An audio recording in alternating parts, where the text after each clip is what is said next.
शब्दवाड़ी में आपका स्वागत है। यहाँ हम सीरीज देख रहे हैं ज्योग्राफी का एग्जाम ओरिएंटेड टॉपिक। ये पार्ट 5 है। बाकी का पार्ट अगर नहीं देखे हैं तो जरूर देखिए। ये शॉर्ट नंबर 3 है। पृथ्वी आकृति, गुरुत्वाकर्षण और चुंबकीय क्षेत्र। महत्वपूर्ण तथ्य की फैक्ट जानेंगे इसके, जो एग्जाम के लिए बहुत ही महत्वपूर्ण है। पृथ्वी पर जीवन संभव है क्योंकि यहाँ जल, वायु मंडल और उपयुक्त तापमान है। पृथ्वी का आकार चपटा गोलार्ध है।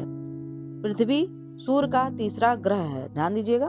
पृथ्वी की सतह का लगभग 71% भाग जल और 29% भाग भूमि है, जहां हम रहते हैं, और जल की मात्रा 71% है। महत्वपूर्ण तुलनाएं क्या क्या हैं इसकी? ध्रुवीय व्यास यानी वीएस विषुवत व्यास, यानी ध्रुवीय व्यास और विषुवत व्यास में अंतर। ध्रुवीय व्यास विषुवत व्यास में अंतर यह है, ध्रुवीय व्यास जो है 43 किलोमीटर कम है विषुवत व्यास में। यह हम लोग पढ़े थे पिछले टॉपिक में।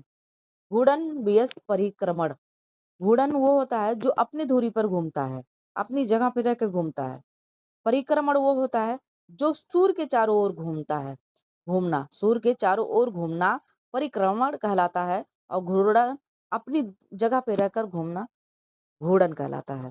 ध्यान दीजिएगा। याद रहने योग्य बातें जो एग्जाम के लिए अति महत्वपूर्ण है। गुरुत्वाकर्षण के कारण हम पृथ्वी पर टिके हैं, ये परम सत्य है। अगर नहीं होता गुरुत्वाकर्षण तो हम लोग हवा में लटके रहते हैं। पृथ्वी का चुंबकीय क्षेत्र हमें हानिकारक और विकिरणों से बचाता है। ध्यान दीजिएगा। भूगोल में डिग्री, किलोमीटर और दिशा ये तीनों बातें हमेशा याद रखें। जैसे डिग्री, कितने डिग्री झुकी हुई है, किलोमीटर यहाँ पे आपने यहाँ ध्रुवीय व्यास और विषुवत व्यास में देखा, और दिशा हम कंपास से पता करते हैं। एग्जाम टिप, छोटा ध्रुवीय व्यास देखिए, सबसे छोटा ध्रुवीय व्यास, बड़ा विषुवत व्यास जो 43 किलोमीटर बड़ा है। यही पृथ्वी की पहचान है।